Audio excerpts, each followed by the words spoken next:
Messieurs, dames, bonjour. Nous recevons aujourd'hui le professeur Idiata.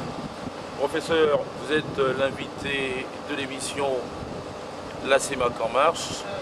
Vous venez de prendre part à Bangui, capitale de la République centrafricaine, à une grande messe, disons, de l'intelligentsia de la sous-région. Donc les recteurs et responsables des organes de recherche se sont retrouvés ici à Bangui. Et vous êtes venu avec un document que vous avez distribué au cours de cette rencontre.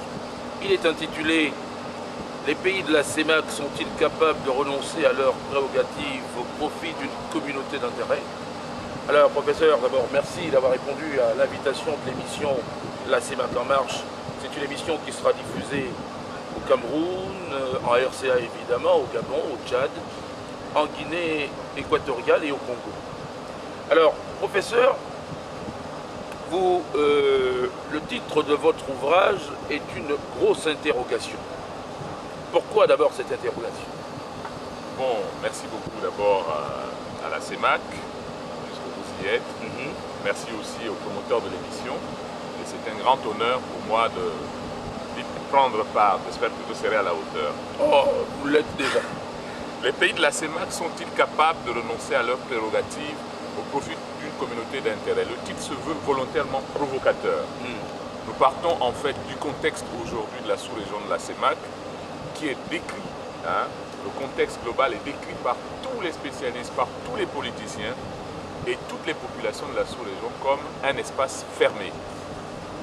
Si on compare par exemple avec la CEDEAO, on se rend compte que la CEMAC est en retard sur beaucoup de points, sur nombre d'aspects, notamment celui de la libéralisation économique, celui de la construction d'un véritable espace économique sans frontières, sans douane ou autre, et celui, entre autres, de la libre circulation des biens, la libre circulation des personnes. On a parlé et on parle de plus en plus de passeport communautaire. Eh bien, la situation est quand même tout à fait complexe et on le vit. Ceux qui vont d'un pays à l'autre constatent les difficultés qu'il y a. Or, dans ce contexte, on veut lancer le challenge d'un espace d'enseignement supérieur harmonisé dans le sens où la CEMAC aurait un produit enseignement supérieur destiné à la population estudiantine de la sous-région. Alors la question c'est, vis-à-vis donc des problèmes, je n'ai pas évoqué la totalité de ces problèmes-là, mais vis-à-vis des problèmes qui existent dans la CEMAC, vis-à-vis des contradictions que les pays de la CEMAC nourrissent, notamment le fait que chacun essaie systématiquement de tirer la couverture de son côté, chacun essaie systématiquement de se mettre en valeur au détriment des autres. J'aurais pu vous prendre un autre exemple, celui des bourses. On a une bourse des valeurs au Gabon, une autre bourse à Douala. C'est quand même difficile à comprendre dans un espace aussi réduit. Voilà, aussi réduit d'à peine quelques centaines d'entreprises sérieuses et à peine quelques dizaines de millions d'habitants. Donc, dans un tel contexte, est-ce qu'on est capable d'assumer l'intégration? Parce qu'assumer l'intégration, c'est renoncer à certaines prérogatives d'un État et les confier à une sous-région, à une dynamique d'ensemble. Alors, est-ce que l'enseignement supérieur peut être cette exception-là? Oui, l'enseignement supérieur peut être cette exception à un double niveau. D'abord parce que l'enseignement supérieur, c'est la formation des jeunes. C'est la formation de l'élite de demain. C'est la formation des professionnels de demain. Ces gens-là vont apprendre à se connaître entre les régions, entre les pays.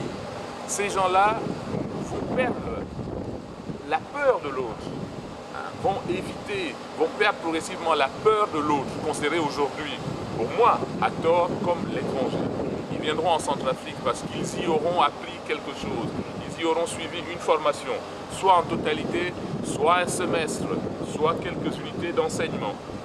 Et nous pensons qu'en construisant cette force, cette élite, dans le contexte global et non plus local, on est à peu près sûr que dans une dizaine d'années, dans une vingtaine d'années, on peut vraiment avoir des citoyens CEMAC de demain, c'est-à-dire des gens qui réfléchissent et pensent global, la CEMAC, une région, une dynamique, et non plus un pays, voire même à l'intérieur d'un pays, une province. Alors, tous ces problèmes ont été soulevés ici à Bangui par les universitaires que vous êtes.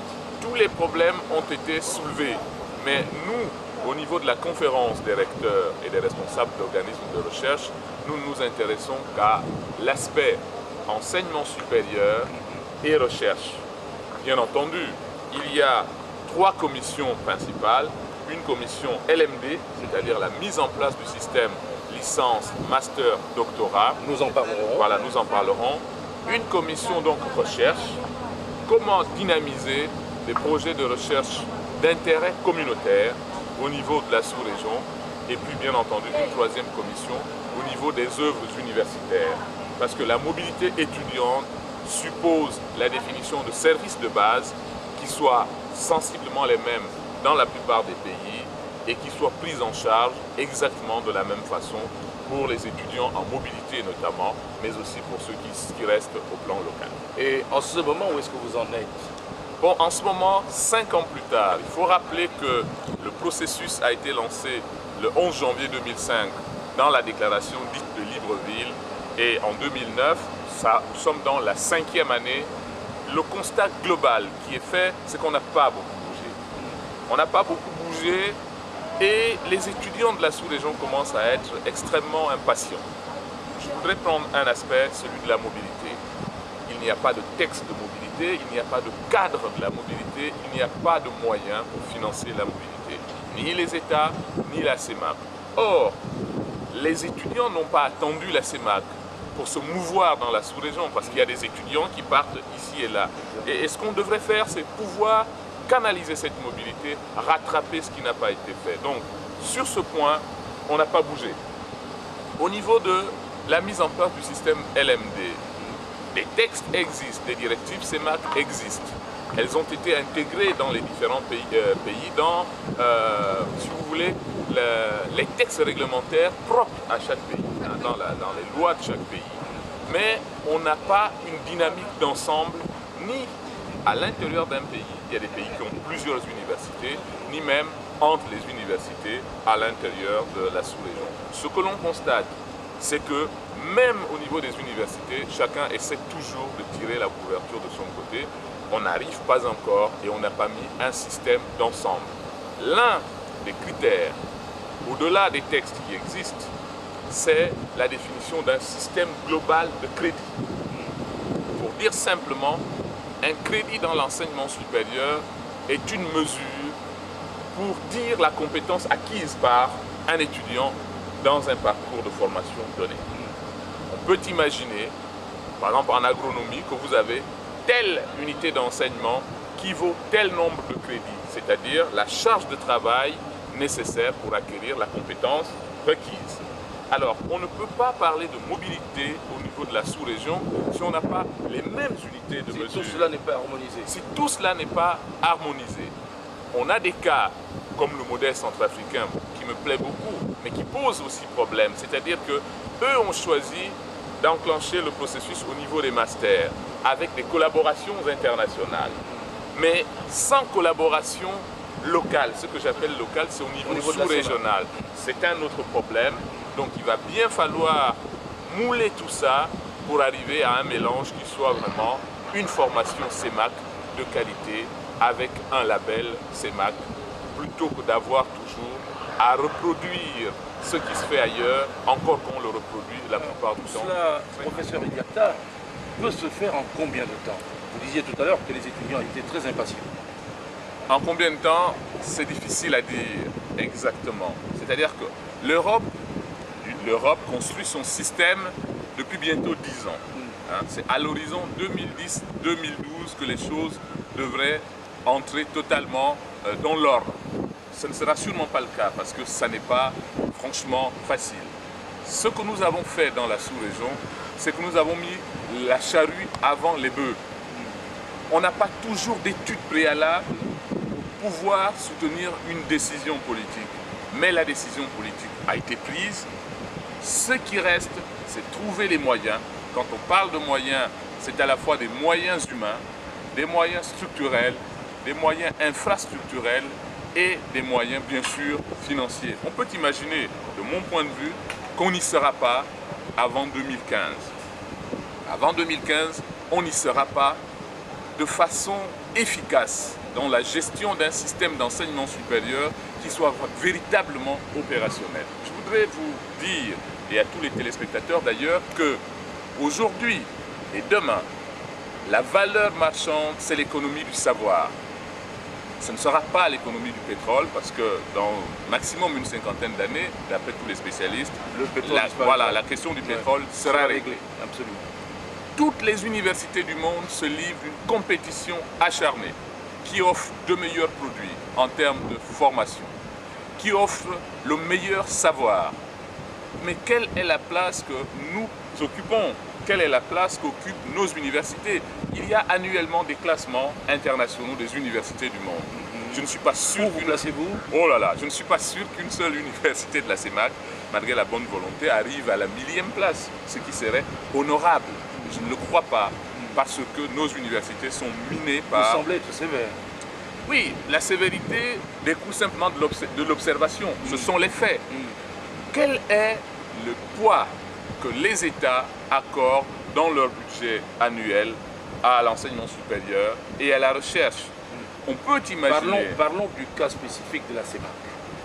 Dans le cas spécifique de la CEMAC, je crois que je n'ai pas les statistiques, mais nous n'avons pas un niveau équivalent. Hein? À l'international, ce que l'on dit souvent, c'est que les grands pays accordent en moyenne 3% de leur PIB à la recherche et à l'enseignement supérieur. Est-ce que nos États ont répondu à cette exigence? Est-ce que nos États peuvent répondre à cette exigence? La plupart du temps, lorsqu'on parle de réformes comme celle du système LMD, on pense immédiatement à l'apport extérieur. On pense à l'Union européenne et on pense au Canada et à tous ceux qui peuvent nous apporter de l'aide. Ma position, c'est de dire que cette aide ne peut venir qu'en accompagnement d'un processus déjà enclenché. Il faut donc un effort supplémentaire pour accompagner la décision des chefs d'État de 2005. C'est une bonne décision. Il ne faut pas rester en marge de l'histoire, mais être dans l'histoire, c'est aussi assumer sa responsabilité.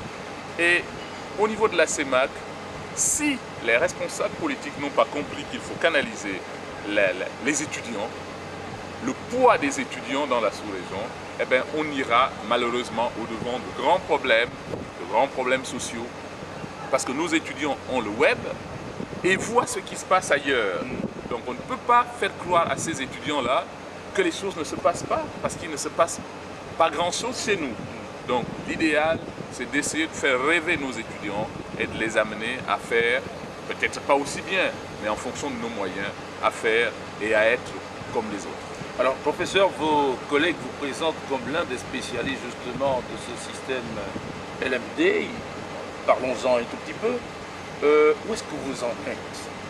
Bon, le système LMD... Vous en avez parlé ici à Bangui. Voilà, on en a parlé à Bangui.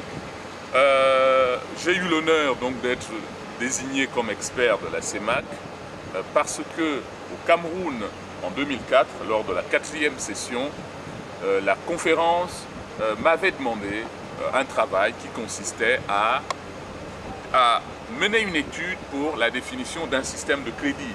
On en parlait tout à l'heure. Donc cette étude a été réalisée et publiée et j'ai présenté cette étude ici. Il reste maintenant, et c'est la nouvelle mission que l'on m'a confiée, de voir comment, non pas imposer à la sous-région un système unique, qui viendrait donc de l'extérieur, mais de voir comment plutôt harmoniser, pas unifier, mais harmoniser le système d'ensemble en tenant compte des réalités socio-économiques et même socio-culturelles dans la sous-région. Alors, le système LMD, je vous disais, c'est licence, master, doctorat. D'un point de vue pédagogique, c'est une nouvelle organisation. Une organisation avec des unités d'enseignement, une organisation non plus annuelle des études, mais une organisation semestrielle. On dira ainsi que pour obtenir sa licence, c'est 6 semestres validés Pour obtenir son master, c'est 6 semestres donc, de la licence, les 120 crédits, plus 4 semestres supplémentaires, donc 10 semestres après le bac, évidemment, et ainsi de suite pour aller jusqu'au doctorat. Donc, c'est aussi la mise en œuvre d'un système de crédit, comme je le disais tout à l'heure, pour, si vous voulez, matérialiser les compétences acquises par les étudiants. Ces compétences, dans la dynamique de mobilité, doivent être reconnues comme telles dans toutes les universités. Si un étudiant a validé un crédit à l'université de Bangui, l'université de Yaoundé doit reconnaître cette compétence, l'université de Libreville doit reconnaître cette compétence, et ainsi de suite. Et cette compétence acquise est acquise définitivement. Vous pouvez la faire valoir à tout moment. Donc, on parle ici de contexte global pédagogique, c'est-à-dire la partie la plus facile. Des maquettes pédagogiques peuvent se faire très rapidement, même en une journée lorsque les gens se mettent au travail. Mais derrière, il y a une contrepartie infrastructurelle importante. Par exemple, au niveau de la gestion de la scolarité. La scolarité au sein du système LMD ne peut plus se gérer comme par le passé. Il faut avoir un gros système semblable à une banque qui va gérer chaque cas individuellement parce que le système prévoit une gestion individualisée des étudiants. Tous les étudiants inscrits, par exemple dans un amphithéâtre, ne viennent pas là exactement pour la même chose parce qu'il y en a qui viennent pour valider toute l'année, les 60 crédits, 30 crédits par semestre, et il y en a d'autres qui peuvent venir pour 5, 10 ou pour la moitié de l'année, c'est-à-dire un seul semestre. Donc nous avons là des problèmes qui nécessitent des structures. Je parlais de scolarité. Il faut pouvoir, même à distance, interroger. L'étudiant peut interroger son université. Et l'université doit être capable de donner les informations immédiatement, en temps réel. Et doit être capable de conserver ces informations. Même 20 ans plus tard, l'étudiant doit pouvoir en disposer. Aujourd'hui, nous avons les technologies de l'information de plus en plus élaborées. Alors, vous avez aussi la question des structures. Où sont les amphithéâtres? On a besoin de plus d'espace pour les travaux pratiques, pour les TD, pour les TP. Où sont les espaces? On a été à l'université de Bangui. Je salue vraiment la dynamique du recteur. Mais la question de l'université de Bangui et les problèmes que cette université rencontre, c'est exactement la même chose que dans les autres universités. Bien sûr, avec une si vous voulez, incidence peut-être légèrement différente. Alors, on parle aussi, et de plus en plus, de prise en charge pédagogique. Combien vous allez payer un enseignant qui vient de l'extérieur, si vous voulez un grand professeur dans telle discipline? Avec les budgets de nos universités de plus en plus bas, comment tenir la compétition internationale, étant entendu qu'une formation de haut niveau, une formation de bon niveau doit être encadrée par des enseignants de haut niveau et de très bon niveau. Donc, je n'ai pas là expliqué toute la problématique de manière exhaustive, mais je vous donne là quelques-uns des problèmes parmi ceux les plus pressants que nous avons à régler pour réussir la réforme. Alors, professeur, vous êtes vous-même optimiste Bon, face à tous ces problèmes? En tant qu'animateur, et là j'ai eu un mandat de la CEMAC pour essayer de faire ce travail, je ne peux pas être autrement qu'optimiste. Mais dans mon optimisme, je suis malheureusement réaliste et je tiens compte de la situation. Donc ce que nous allons essayer de faire pour être digne, la CRUROR, je parle là de la CRUROR, pour être digne de la confiance des chefs d'État, pour répondre à leurs attentes, parce que c'est eux qui ont lancé la dynamique en 2005, je pense qu'il va falloir que les uns et les autres essaient d'être encore plus ingénieux. Il va falloir que les uns et les autres essayent d'avaler des couleuvres, parce que c'est de cela dont il s'agit vraiment. On n'aura jamais une situation à l'identique de ce qui se fait en Europe. Ce n'est pas possible dans les meilleures universités. Mais on va essayer de faire avec ce qui existe, l'important étant d'asseoir une véritable dynamique d'organisation, ce qui n'existe pas. Parce que même quand on n'a pas beaucoup de moyens, on peut s'organiser de telle sorte qu'on produise ces moyens ou qu'on les demande à ceux qui en ont. Et le grand pari, c'est celui-là. J'espère et je crois que l'horizon 2011-2012, on va pouvoir proposer quelque chose de fini qui soit viable d'un point de vue économique, en tenant compte des réalités de la sous-région, et qui soit opérationnel. J'ai vu la confiance et la conviction des collègues recteurs des universités ou des collègues responsables d'organismes de recherche. Nous attendons un coup de pouce de la CEMAC, un véritable coup de pouce de la CEMAC qui doit savoir exactement ce qu'elle veut, où elle veut partir, avec qui, comment et avec quels moyens. Donc, il y a une responsabilité de tout ce qui est engagé. Ce n'est qu'à ce prix, de mon point de vue, qu'on peut arriver à, comme je disais tout à l'heure, faire rêver les enfants de la sous-région dans un contexte difficile. De plus en plus d'étudiants auront des diplômes ou ont des diplômes et malheureusement, le nombre de ceux qui trouvent du travail directement lié à ces diplômes-là se réduit de jour en jour. Or, l'idée c'est d'arriver à des formations qui permettent l'adéquation. Donc très adapté. Voilà, très adapté, des formations adaptées. Et là, c'est à nous, les universitaires, d'être ingénieux et de, sinon, attendre de manière passive la réponse des chefs d'État, des États, sinon l'exiger. Et l'exiger parce qu'on aura des éléments de conviction. Professeur, vous étiez l'invité de l'émission La CEMAC en marche. Merci. Cette émission sera diffusée sur toutes les télévisions nationales de la sous-région. Merci et à bientôt. Merci beaucoup. Merci à la CEMAC. Merci à l'émission.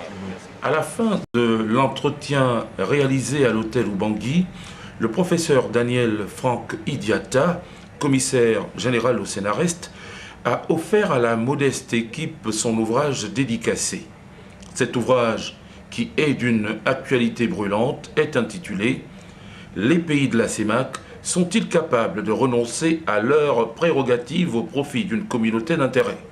Grand point d'interrogation. Aboul Mbadinga Matiendi, au meilleur journaliste et certainement à l'excellent professionnel de la communication que le Gabon ait connu. Il nous manque beaucoup et la télévision gabonaise a pris un coup depuis son départ. Voilà pour l'émission. Merci professeur. Avant de nous quitter, le professeur Idiata a admiré à Bangui-Plage le paysage de rêve qui lui rappelle celui des bords des fleuves de toute notre sous-région, la CEMAC.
Cette édition La CEMAC en marche, nous sommes à l'université de Bangui. Comme interlocuteur, évidemment, le numéro 1 justement de l'université, donc le recteur. Monsieur le recteur, bonjour. Alors, monsieur le recteur, vous les recevez, vous dites que vous êtes très honoré. Nous avons de façon volontaire choisi justement ce qu'on peut considérer comme le centre de l'université. Nous allons vous demander de vous le retourner et de traduire pour nous ce qu'on lit derrière nous. Ce que vous voyez derrière moi, c'est d'abord le château d'eau. Mais ce château d'eau est symbolique parce que ce château d'eau a été construit en même temps qu'on construisait la cité universitaire numéro 1. Cette cité universitaire a une longue histoire et ça symbolise la vie de l'université parce que sur ce château, nous avons plaqué en grand caractère la devise de l'université de Bangui qu'on dit en sango Kangabetimo Bombeti Agoyongoro. Et la traduction en français? La traduction en français, de manière littérale, attache ton cœur et étudie le plus loin possible. Ça veut dire tout simplement, quand tu te mets à étudier, il faut de la patience. Avec le diplôme, tu réussiras dans la vie. Alors, monsieur le recteur, on peut dire que vous symbolisez un peu tout cela vous-même. Vous avez été dans ce temple d'abord étudiant et vous avez escaladé réellement les marches de l'université jusqu'à occuper le poste le plus élevé. Ça a été difficile? Ça a été un parcours de combattant. Ça a été un parcours de combattant et je me sens aujourd'hui toujours étudiant parce que ma vie est toujours attachée à l'académie, aux études. J'ai commencé toute ma vie dans cette université et cette université, à chaque fois que je m'y retrouve, c'est comme si c'est ma propre maison. L'université de Bangui, je l'ai connue il y a de cela plus de 20 ans. J'étais étudiant en médecine et quand j'étais dans cette université, nous avons été pris en charge par nos professeurs qui étaient des professeurs locaux mais aussi des professeurs expatriés. J'ai fini la première partie de mes études à l'université de Bangui, mais à côté de cela, comme tout jeune africain, nous étions galvanisés par les grandes idées et donc j'étais un militant j'ai participé à l'université. Vous pas ennui, quels ennuis précisément? Non, le type d'ennui est simple. J'étais étudiant à l'université de Bangui et dans les activités syndicales, nous avons eu un rapport syndical, mais le régime de l'époque, nous avons l'objet de mauvaises interprétations. On a politisé le mouvement estudiantin et cela m'a valu pratiquement une prison avec mes compagnons de lutte et nous avons pratiquement passé 8 mois de prison à Bangui et cela nous a valu une exclusion définitive de l'université de Bangui. Ce qui m'obligera à m'exiler avec mes compagnons de fortune à Brazzaville où je serai reçu comme un exilé centrafricain protégé par le gouvernement congolais. Je finirai mes premières études là-bas avec un doctorat. Et après le doctorat, j'aurai une bourse d'études allemande qui me permettra d'aller finaliser mes études, les terminer en République de Côte d'Ivoire où je vais faire la pédiatrie pendant 4 ans avant de revenir dans cette université où je vais être recruté comme assistant et je vais gravir progressivement les marches de l'enseignement. Je vais être maître assistant et maître de conférence et récemment j'ai été promu professeur agrégé après un concours que j'ai passé à Bamako, au concours organisé par le CAMES, Conseil africain et malgache pour l'enseignement supérieur. Alors vous êtes professeur de pédiatrie? Je suis professeur de pédiatrie, c'est exact. Alors, vous êtes professeur de pédiatrie, tout en étant recteur, donc des tâches administratives très lourdes. Vous pratiquez encore la pédiatrie? Mais vous savez, la pédiatrie, on la pratique partout. À la maison, j'ai un cabinet où je reçois dès 6 heures tous les enfants qui viennent me voir. Je suis chef de service en pédiatrie au CHU. Je fais mes visites, j'ai des heures de visite. Et à côté de cela aussi, bien sûr, j'ai l'enseignement de pédiatrie à l'université. J'enseigne de la 4e année en dernière année. J'encadre les étudiants pour les thèses. Je leur donne des cours de pédiatrie. Mais, comme je vous l'ai dit, mon passé militant, mon dévouement à la cause de notre université, mon attachement à mon pays a fait de moi un homme plus ou moins averti. Et donc, en étant recteur, j'assume cette fonction administrative en collaboration avec mes partenaires, mes collègues, tous ceux qui sont nommés par le gouvernement pour travailler avec moi, pour mener à bien le destin de cet établissement. Alors, vous réussissez à concilier tout cela? Je le concilie plus ou moins, mais c'est dur. Vous savez, je suis un homme comme tout homme. Quand on a des charges aussi lourdes, il faut avoir une vie réglementaire. Donc, père de famille, je suis père de famille, donc je suis obligé d'avoir une vie très rigoureuse. Mais cela me prend du temps quand même. Mais je le fais avec amour puisque, en tant que centrafricain, je dois aimer mon pays. Et la jeunesse a besoin de moi pour que je partage mon savoir avec eux. Arrêtons-nous un instant sur votre université. Cette université qui se trouve dans un pays qui a connu de nombreux soubresauts. Et j'imagine que l'université n'a pas été épargnée par tout ce que nous avons constaté dans la société. Ben, je vous remercie. C'est une question qui me va tout droit au cœur parce que, vous savez, l'université de Bangui, comme j'aime à le dire, est une institution d'État, une des institutions d'État la plus stable. Elle aura bientôt 40 ans. Celui qui l'a créé, l'empereur Bokassa. Donc elle fait partie des anciennes universités d'Afrique centrale. L'université de Bangui est parmi les universités les plus vieilles d'Afrique francophone. Et par rapport à l'Afrique centrale, je vous dirais qu'elle est une des plus vieilles universités puisque l'université de Bangui est née après l'université de Yaoundé 1 qui a été créée en 1962 et l'université de Bangui a été créée en 1969, donc 7 ans moins jeune. Plus jeune que l'université de Yaoundé 1, mais nous sommes aînés à l'université de Yaoundé 2 qui a été créée en 1993. Probablement de l'Afrique centrale, c'est seulement l'université Marien Ngouabi de Brazzaville qui était le socle des universités d'Afrique centrale où il y avait la FESAC, la Fédération fédération d'études d'Afrique centrale. Et c'est à la dissolution de la FESAC que l'université de Bangui va naître en 69. Donc, après Brazzaville, l'université de Yaoundé 1, l'université de Bangui est l'une des plus vieilles universités d'Afrique centrale et même d'Afrique francophone. Et en matière de stabilité, vous nous étonnez un peu quand vous dites que l'université de Bangui est l'une des institutions les plus stables du pays. Comment ? Mais une des institutions les plus stables, parce que pendant 40 ans, cette université n'a jamais été touchée. Elle a été, toutes les archives y sont, tous les documents y sont. Au contraire, c'est dans cette université que beaucoup d'archives sont repérées. Ça sert de base aux étudiants, la bibliothèque est restée la même, on la renforce.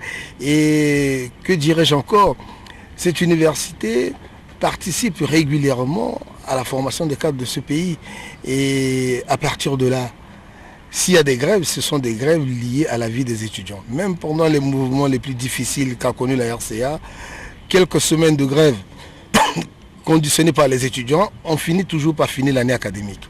C'est vrai. Pendant quelques périodes, il y a eu une année blanche en Centrafrique pendant 3 ans et ça a porté un coup dur à toute la République. Mais en dehors de ces années blanches, l'université de Bangui a fonctionné régulièrement. Alors cette université comporte combien d'établissements, combien d'étudiants, combien d'enseignants? L'université de Bangui a plusieurs facultés et plusieurs instituts de recherche.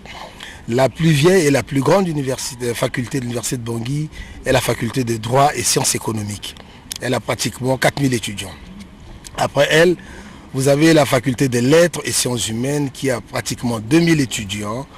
Ensuite, la faculté des sciences qui a près de 1000 étudiants. La faculté de sciences de la santé qui forme les médecins, les infirmiers et toutes les spécialités paramédicales à pratiquement 900 étudiants. Et en dehors de ça, vous avez des instituts, vous avez l'école normale supérieure qui forme les enseignants, l'Institut supérieur du développement rural qui forme les agronomes, des ingénieurs en eau et forêt, des ingénieurs en élevage.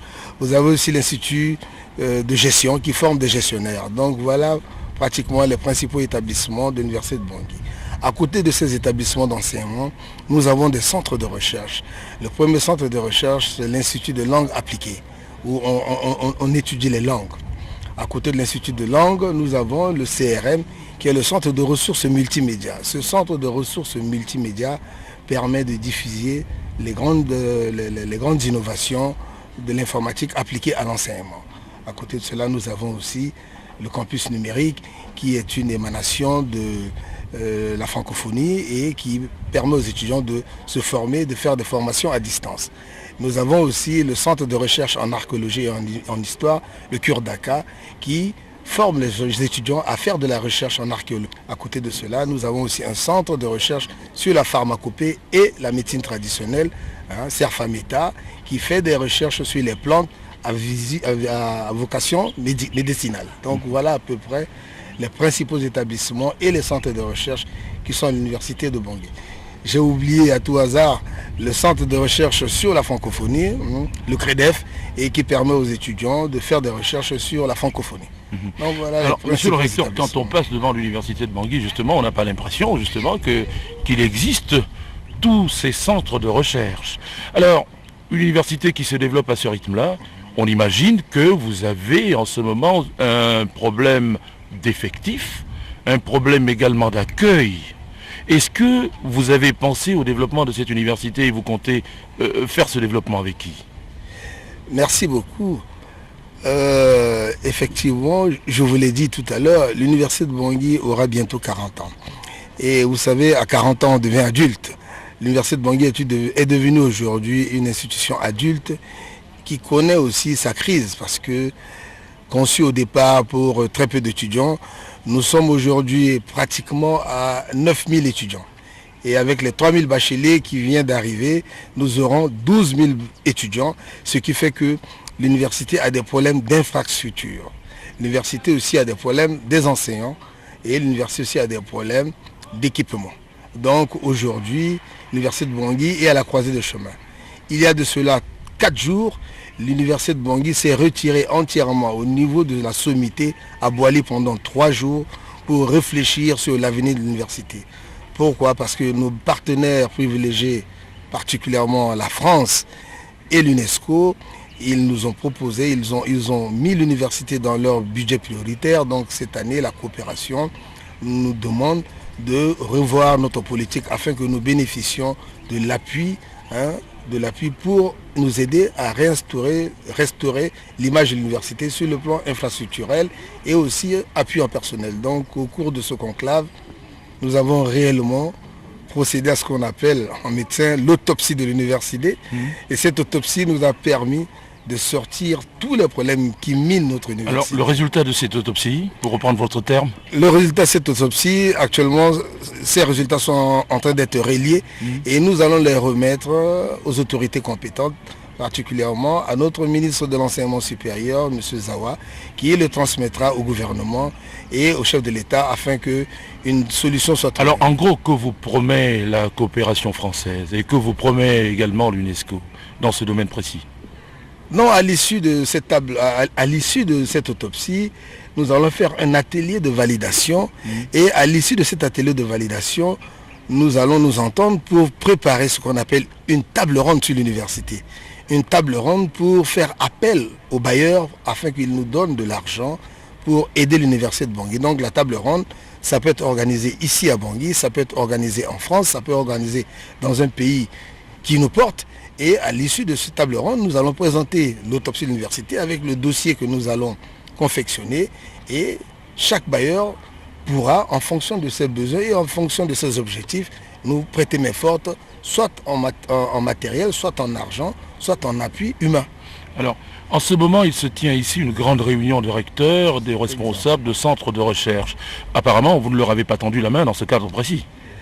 Non, voyez-vous, aujourd'hui, notre université est une université qui n'a jamais lâché la recherche. Je ne suis pas rentré dans les détails des établissements parce que dans différents établissements de l'université de Bangui existent des centres de recherche. Et nous avons pratiquement 4 à 6 centres de recherche basés en faculté des sciences et basés aussi, j'ai oublié tout à l'heure dans ma présentation, j'ai oublié l'Institut de sciences et de la technologie qui forme des ingénieurs en télécom et en informatique et en génie civil. Donc ces différents laboratoires, ils ne font que des recherches. Et ces chercheurs sont des chercheurs centrafricains, mais des chercheurs qui viennent aussi de l'Afrique centrale. Nous avons régulièrement fait appel aux chercheurs camerounais et je pense que comme au cours de cette conférence, nous aurons abordé la question sur la recherche, l'occasion sera donnée à nos enseignants de se frotter avec les chercheurs africains et particulièrement les chercheurs d'Afrique centrale pour qu'entre eux et nous puissent se tisser les liaisons très étroites afin que nous puissions faciliter la mobilité des chercheurs qui viendront des autres pays pour nous appuyer dans le domaine de la recherche et réciproquement. Voilà. Alors, le lien que vous faites entre la recherche et le développement? Le lien, c'est que si la recherche marche